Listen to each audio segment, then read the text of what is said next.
All right, let's go to the NFC South, which I think people might find more interesting because you have Tom Brady, you have Drew Brees, Matt Ryan, and then Teddy Bridgewater, who covers the spread like no one else. So it should be one of the better divisions in the NFL, especially if the Panthers can perform above expectations.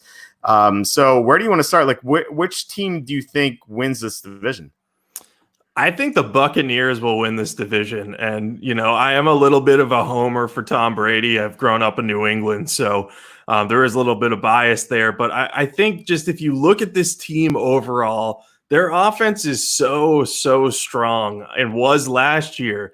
And they were able to survive Jameis Winston turning the ball over like 40 times. I know we talk about the 30 interceptions a lot, but he had some fumbles too. So he was just constantly turning the ball over, and they still went 7-9, and their offense still produced like crazy.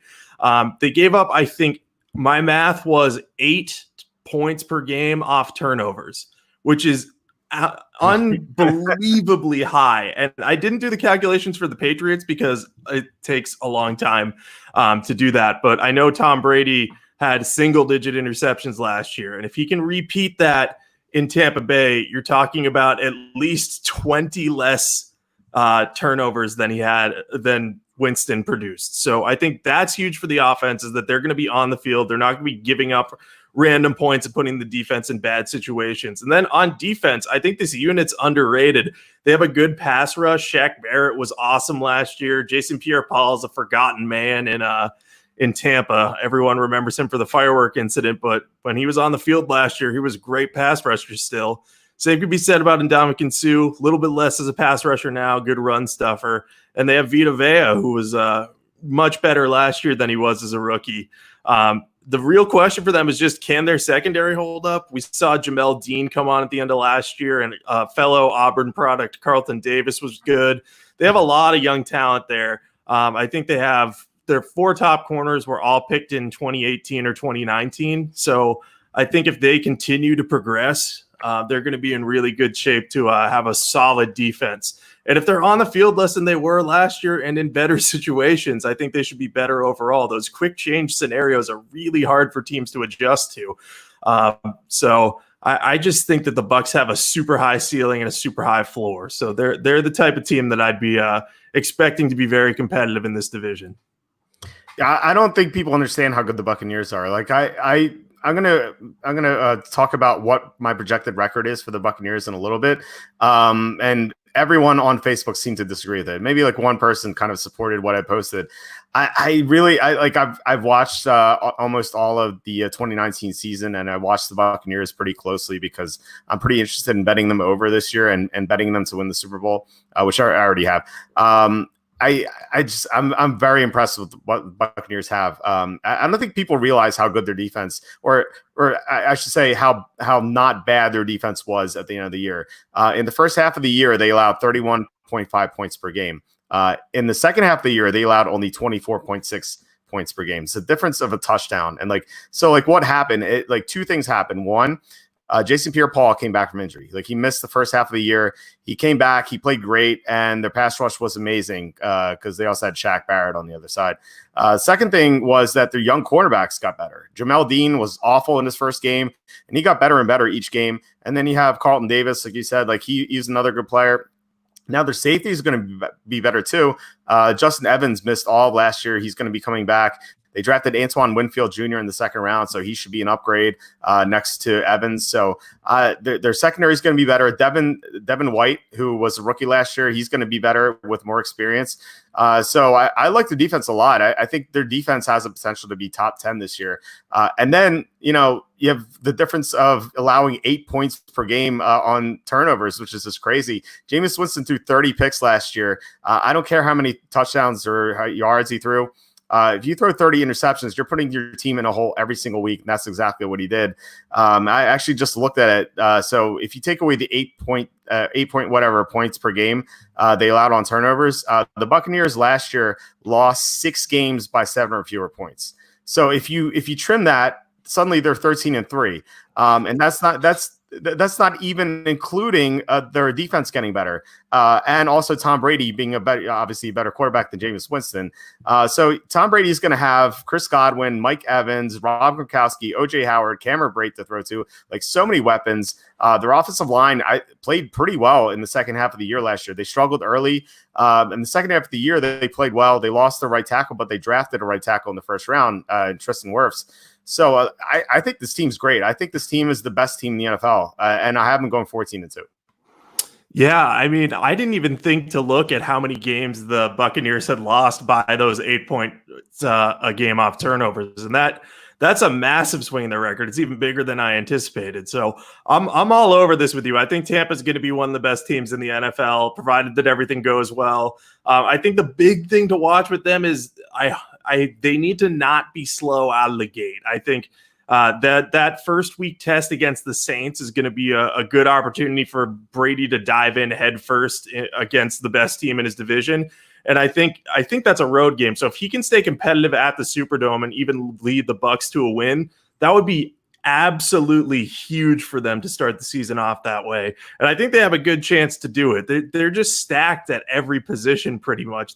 You're hard pressed to find a hole. And we didn't even talk about the coaching. Their coaching is fantastic. Bruce Arians is a great offensive mind. He knows how to get the most out of players. And Todd Bowles is one of the best defensive coordinators in the NFL. He's not a great head coach, but he makes his talent work on defense. And he simply knows how to get the most out of his players. So I'm looking forward to seeing those guys work together and see how Tom Brady impacts that. But, I don't think 14-2 is far-fetched. I think they're getting to double-digit wins no matter what. I think people are just sleeping on the Bucs too much because they don't realize how much of an impact Winston's turnovers had on this team. I was worried going into this that the Buccaneers would be overhyped and everyone would be like, oh, they're winning the Super Bowl, like kind of like the Browns last year. Felt like people last year thought that the Browns had a better chance than this Buccaneers team does this year, just based on everything I saw. And I think that's crazy. Like, I know Tom Brady didn't have his best year last year, but he didn't have anyone to throw to once Antonio Brown and Josh Gordon left. He had Edelman, who was injured. And then he had N'Keal Harry, who couldn't get open. He had Philip Dorsett, who's just not good. They traded for Mohamed Sanu, who was playing injured apparently. They really didn't have anyone. And so, and someone messaged me on Facebook today saying, oh, but the Patriots have had Edelman and James White. The Buccaneers don't have anyone like that. And I'm thinking like, well, Brady made those guys. Like, he's going to make new guys in Tampa. Like their slot receiver, I think Scotty Miller, I think that's his name. I could see him catching like 80 passes this year. Like that's the type of guy that Brady has turned into. Like, Wes Welker was nothing before Brady. Edelman was nothing before Brady. And Troy Brown, back in the day, he was really nothing before Brady. So like Brady has turned like nothing receivers into Pro Bowl talent, like quote unquote Pro Bowl talents. So I think he's going to do that again. Like I'd be shocked if unless there are tons of injuries, I'd be shocked if the Buccaneers finish worse than 12-4, really. Yeah, I agree. And you make a good point about the Julian Edelman, James White type of guys. James Edelman is a Case Keenum truther who comments on a lot of my Redskins posts. Julian Edelman, James White were definitely improved by Brady. And you look at the guys that Tampa Bay has. I mean, they used Dare Ogunbowale as a receiving back last year. I mean, you never know. If he has chemistry with Brady, maybe he becomes the next James White. He was solid as a pass catcher last year, and they spent picks on Keyshawn Vaughn and Raymond Calais. So, one of those guys has the potential to be the next James White type or just a good pass catching back out of the backfield. So I think that especially is kind of easy to find in the modern NFL. I like Scott Miller enough too. So I think if he becomes the kind of that third receiver there, this offense could really be stacked. Yeah, Ogunbowale is kind of a sore spot because I liked him a lot in fantasy last year, and he looked great in the preseason. I don't know why the Buccaneers never used him. Like, they rotated between Peyton Barber and Ronald Jones. They never gave the ball to Ogunbowale unless it was third down. I thought he should have gotten more of a chance on early downs, but maybe Brady will change that. Maybe Keyshawn Vaughn will be great. Maybe Ronald Jones finally has his breakout year. I think they'll find a way to run the ball and get the ball to their running back and on passing downs. So we have the Saints. You mentioned them, the big Week 1 game against the Buccaneers, and the Saints are notoriously slow starters. So I think the Buccaneers could probably take that. But the Saints always finish well. Like they do extremely well. Like Drew Brees is coming back. He's 41 now, but still, like, do you think the Saints will be right up there with the Buccaneers? I do. I think it's going to be close in this division. I could see either team winning. I do favor the Bucs just because I think they have, you could argue better roster, better depth, however you want. But I just give the slight edge to the Bucs because I think their pass catching weapons are more dynamic, which I think is important at this stage in both quarterback careers. I want to say something, though, like to the effect of Drew Brees. Like, Drew Brees regressed a little bit at the end of last year and wasn't very good in that playoff game. I know that may have been a little injury related or, just wear and tear stuff. But people are kind of like glossing over the fact that he's also 41. Everyone's like, oh, Tom Brady's 43. He's not going to be impactful anymore. And it's like, so why do you think Drew Brees and the Saints are going to be good? And it's like, oh, well, they're always good. And Drew Brees was better than Brady last year. And it's like, yeah, he was. But the quarterbacks are over 40. They could decline at any point. Personally, I think Brady and Brees are both going to play well this year. I just wanted to play a little devil's advocate and say, hey, Drew Brees isn't a sure bet either. Both of these guys are getting older. We don't know when the decline will come. I did like what the Saints did this offseason, though. Adding Emmanuel Sanders is huge. I think he's the type of number 2 receiver that they've been lacking. I think having him, Michael Thomas, Jared Cook, and Alvin Kamara is going to give Brees enough weapons to get the ball to.